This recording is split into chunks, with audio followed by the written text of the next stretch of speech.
fine if you want to play bot side and just try and attack a bot lane of KOİ that has been weaker. But if you're looking at a red side draft or anything like that, where, okay, we can come in with a counter pick for top side or whatever it might be, Jason too as well, you know, suddenly there's a chance where you can try and play for that top side of the map. So I think both teams can be flexible in terms of what they want to play for, and that's kind of what makes them so scary to play against. I think specifically in regards to yesterday's match, I thought it was a little bit of a miss of that for them, trying to play so heavy around bot side. I think they lost a flash down bot lane early on and then jungle path there. But when they had counter pick and top side and go Gnar into the Jax and a Vi on the other side, that makes me really concerned about my top laner, especially if we're showing jungle on the bot side of the map. And I think that ended up giving Irrelevant a lot of problems on the top side of the map, not having the support and actually junglers showing on the opposite side. So I think there's some element of, depending on the top lane matchup, what you can do around the map has to really work out for you, because you're risking losing so much. The second, you know, your jungler shows bot side with that top side matchup, like, you're getting dove instantly. And again, which version of KOİ is going to show up today, GB? Because they showed up big yesterday against G2. Can they reciprocate this coming in today?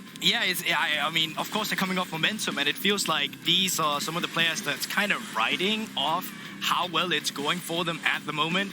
As you can see right now on your screen, Irrelevant also played that Gnar versus Jax yesterday. Unfortunately for him, he did not have the best setting for it. And then going into the KOİ, well, they just had some better team fights as well. Once we came to the late game, I think Sugenda once again showed up massively, pretty much just soloing out the enemy AD carry in the fights, coming into the Mega Gnar afterwards and still being a team fight initiator. Yeah, I think regardless of how KOİ, you know, in the BO1s this year have been a little bit hit or miss, mostly miss, I think you can always rely on them to be very skilled in the team fight phase later on into the game as well. So they were able to outplay G2 in a couple of these really big situations, some flank opportunities for Sugenda as well, some sweet Lee Sin play from Balrog.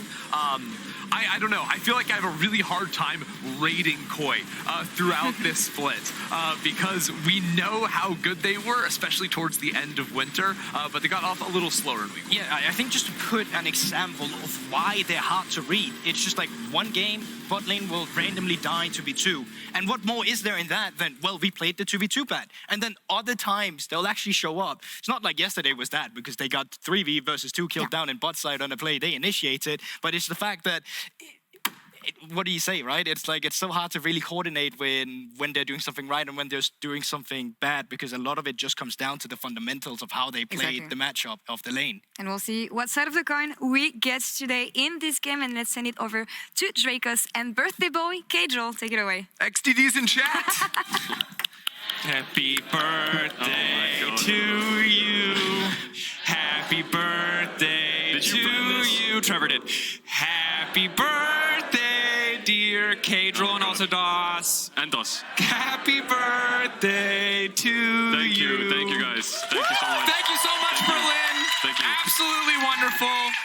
I'm Great to Dracos. This is my good friend Kajol. It is his birthday today. He is 27. Like many of you, he is now contemplating how much closer he is to 30 and wondering if that's when life ends. It doesn't. It keeps going. I didn't say anything. You've just summed up. Yeah, there it is. No, but it's also DOS's birthday, so shout out to DOS as well. And it's also a person in the crowd whose birthday today as well. Just going to give us a wave. Shout out to you. G2 fan. Maybe we'll find the win later tonight. But yeah, SK versus KOİ. Big game. These next two games are huge games. You've got this game. We've got the G2 versus Vitality as well. We're in for two screamers. Why is that smirk? Well, because we were talking about how we needed to get in the zone. Because normally we come in at game 3, and game 3 is always a bit loosey-goosey. Game 4, game 5, very serious. Yeah, game 3 and then we sang happy birthday, and I'm right back to loosey-goosey. So I'm trying to find the headspace, and luckily the dramatic music is here to back me up. Let's get into picks and bans. SK Gaming versus KOİ.